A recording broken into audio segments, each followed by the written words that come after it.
If you were playing games back in the 80s, then of course you remember the side-scrolling space shooter, which was a simple genre but a very defining one back in those days, and one that actually, according to Gradius V, is still very fun to this day.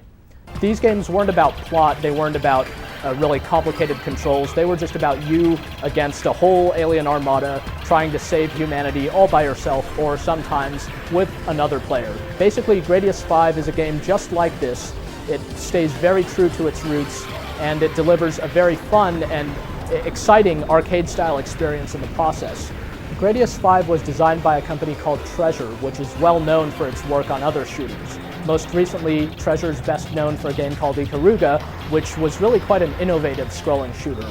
Gradius V maybe isn't quite as remarkable in terms of its mechanics, since it is very close to previous games in the series, but it's still just a very well-executed game of this type, and it looks really impressive and also has a great soundtrack to boot. So even if you're not a fan of games like this, you'll still probably be impressed by just the audio-visual experience of this game.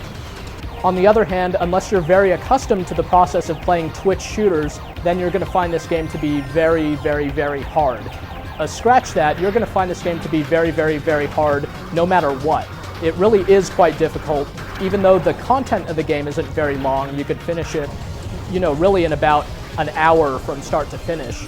It's going to take you much longer than that. Expect to take maybe 10 hours or so between the time you first start playing the game and the time you can finally get around to finishing it.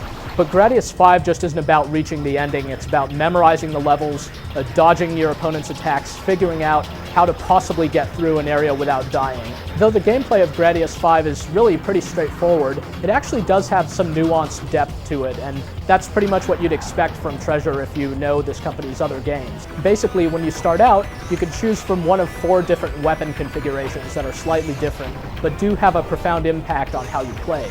The key to the gameplay is when you rack up these things called multiples, which are little invincible drones that fire around behind you and fire with you, so they multiply your attack power.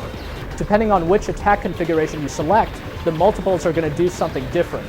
So for example, on the first type, you can lock them into place so that normally they'll be ghosting you, but you can make them freeze into a position to kind of form a defensive cone around one of the quadrants of your ship.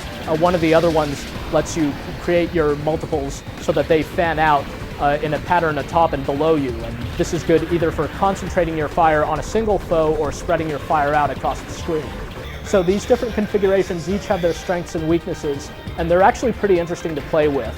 And just in general, the Gradius V power-up system has always been pretty unique to shooters in that you pick up just these generic power-up modules that don't do anything in themselves, but they cycle through a list of different power-ups at the bottom, and then you just hit another button whenever you want the particular power-up that you're on.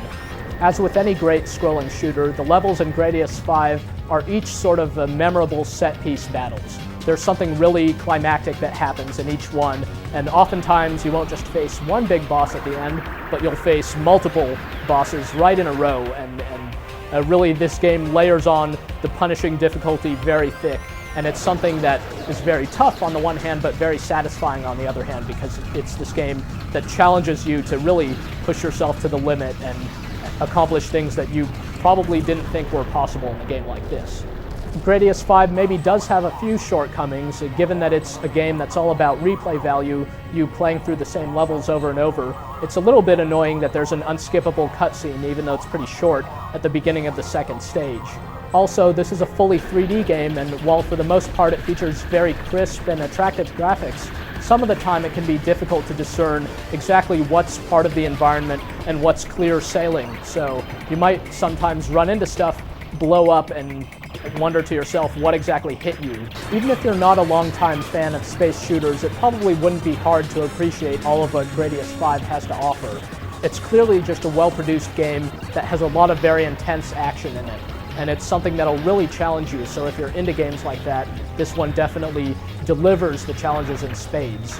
If you are a longtime fan of the series, you'll especially be impressed with what this game has to offer, but don't expect from it anything pretentious or ostentatious, and it'll deliver for you an experience that's really in a lot of ways a lot more rewarding than a lot of other games out there. It's got some great moments, some great music, just lots of exciting battles and lots of genuine replay value in the old-fashioned sense of just trying to fight through a sequence over and over again until you get it just right. So obviously the people who made this game have been practicing making games like this for a long time, and this time they've pretty much nailed it just right themselves.